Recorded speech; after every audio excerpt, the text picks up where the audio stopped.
ولبين ما وصلت على السيارة حرفيا يمكن أكلت 100 كف. وعلى قد ما صار يضربني الدم صار ينزل من كل مكان بوشي، والشال نزل من على راسي، وبعدها بيربطولي عيوني، وآخر شي بشوفه هو ضوء الشمس.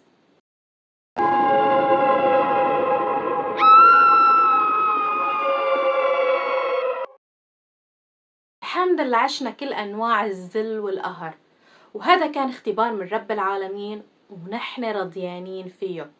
أنا فرح وكنت عم بدرس وحياتي مليانة أحلام، لحد ما أجت 2011 وبلشت الأحداث بسوريا، وبلشت معاناة الشعب السوري.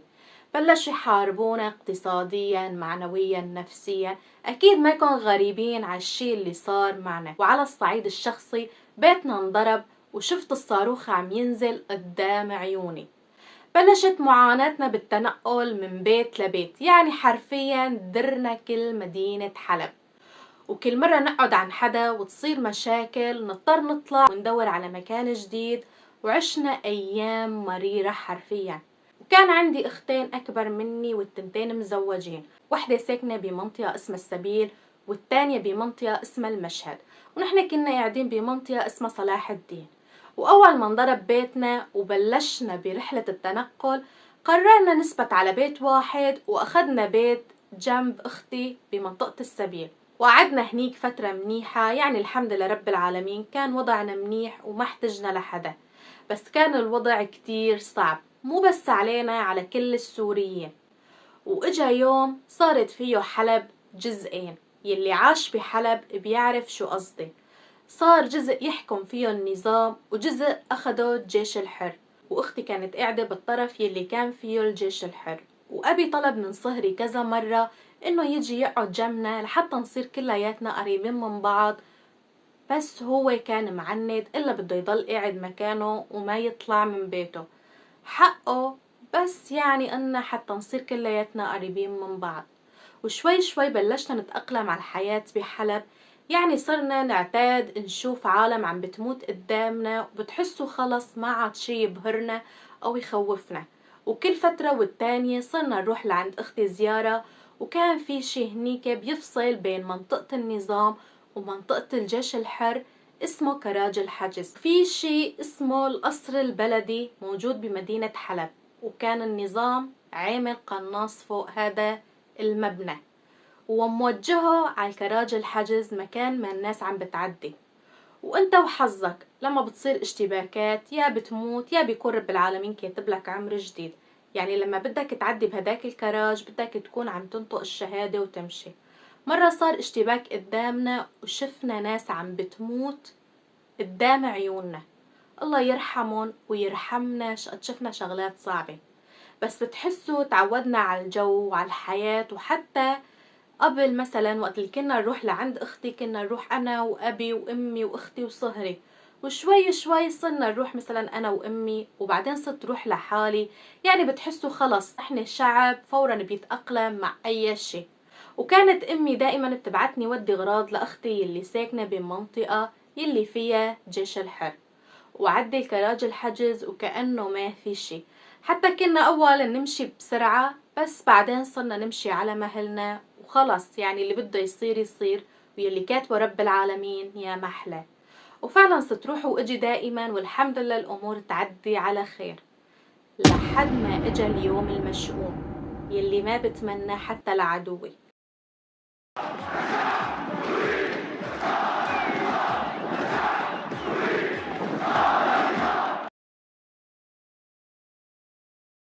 كنت اخذ غراض اعطتني اياهم امي لحتى وديهم لعند اختي اللي قاعده بالمنطقه المحرره.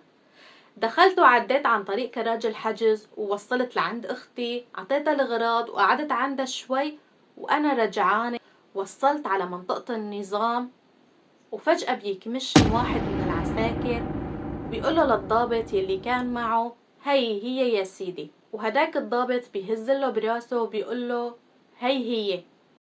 وببلشوا بفتشوني. وانا حكيت لكم من قبل انه نحن من عيلة ميسورة، يعني كل اللي صار بحلب الا نحن ضلينا واقفين على اجرينا.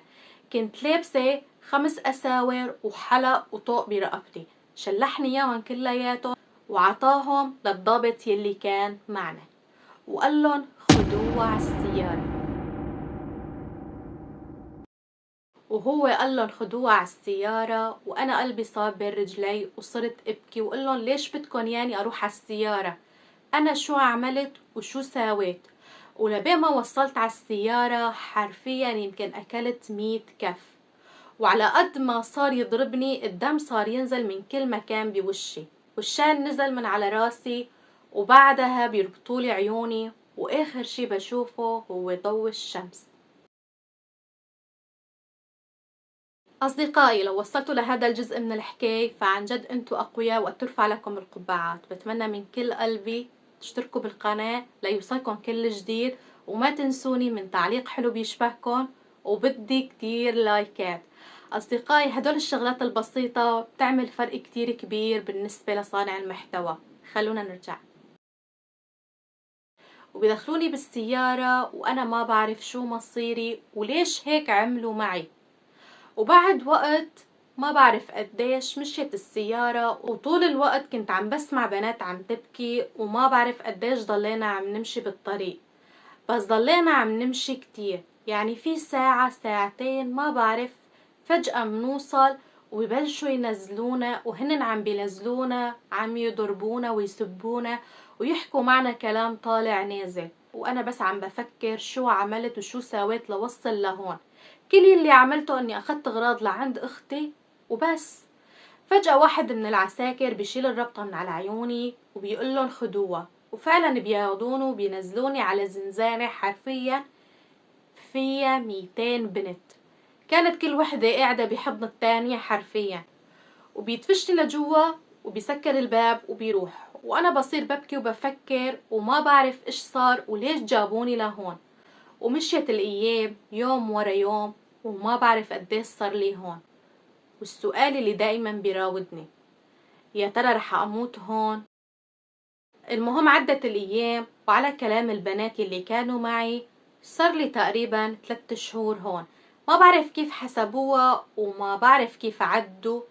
بيجي يوم وبيقرب واحد من العساكر مكان ما كنت محبوسة، بينده علي وبطلع معه للمرة الأولى برات الزنزانة بعد ما تركوني فيها وربطولي عيوني، وبيطالعوني، وطول ماني ماشية بس عم بسمع أصوات ضرب وعياط والصريخ، بتحسوا رح بتجنوا من يلي عم بيصير. المهم 10 دقايق وبيشيل الربطة من على عيوني، وبلاقي كتير صعوبة لبين ما استوعب شو الشي اللي عم بشوفه، لأني تحت كان كتير عتمة وهون في ضوء، فلقيت كتير صعوبة لبين ما قدرت أشوف الضابط يلي كان قدامي. وقال لي أنتي فرح؟ قلت له أنا فرح. قال لي جهزي حالك، وهو قال لي جهزي حالك وأنا ما كنت عم بستوعب لشو. خفت كتير وقال له للعسكري يلي جابني نزلها لتحت، وأنا ما بقيت أعرف شو أعمل، لشو بدي جهز حالي وشو هو يلي عم يستناني. بعد أسبوع من لقائي مع الضابط بيجي لعندي عسكري على الزنزانة وبيناديلي وبيطلب مني إني جهز حالي، وأنا فعلا بحط على راسي وبروح معه، بس هالمرة ما بيسكرولي عيوني. مسكني من إيدي وأخدني ومشاني تقريبا 10 دقايق، ومن 3 شهور رجعت شوف الشمس من جديد. بيفتحوا الباب الكبير وبيدفشني لبرا دفش، ومن قوة الدفشة بوقع على الأرض وبشوف برا بابا وأخواتي وأمي.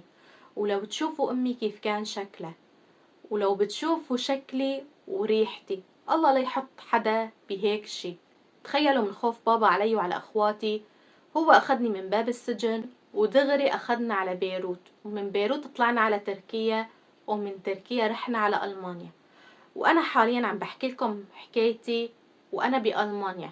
صرت مواطنة ألمانية. دائما بسأل حالي يا ترى لو ما أبي أتدخل بالوقت الصح، ولو ما كان السمسار صادق مع أبي، يا ترى كنت أنا هلأ بصيدنايا ولا شو كان مصيري؟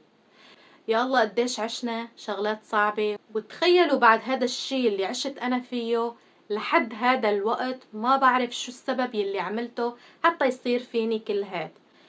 هلا عرفت رب العالمين ليش خلق الجنة والنار. الله يرحم كل شهيد وكل شخص مات ظلم. أصدقائي، لو وصلتوا لهذا الجزء من الحكاية فعن جد أنتوا أقوياء وترفع لكم القبعات. وأتمنى من كل قلبي ما تنسوني من اللايك والتعليق الحلو اللي بيشبهكم، وللناس اللي ما اشتركت في القناة تشترك، لأنه في كتير ناس عم تتابع الحكايات وما عم تشترك. هدول الشغلات البسيطة كتير بتفرق مع صانع المحتوى. استنوني بحكاية جديدة. بحبكم كتير. سلام. الساعة الآن 6:18 تماما بتوقيت دمشق سوريا. من دون بشار الأسد قيادة الجيش تخبر الجنود بسقوط النظام في سوريا.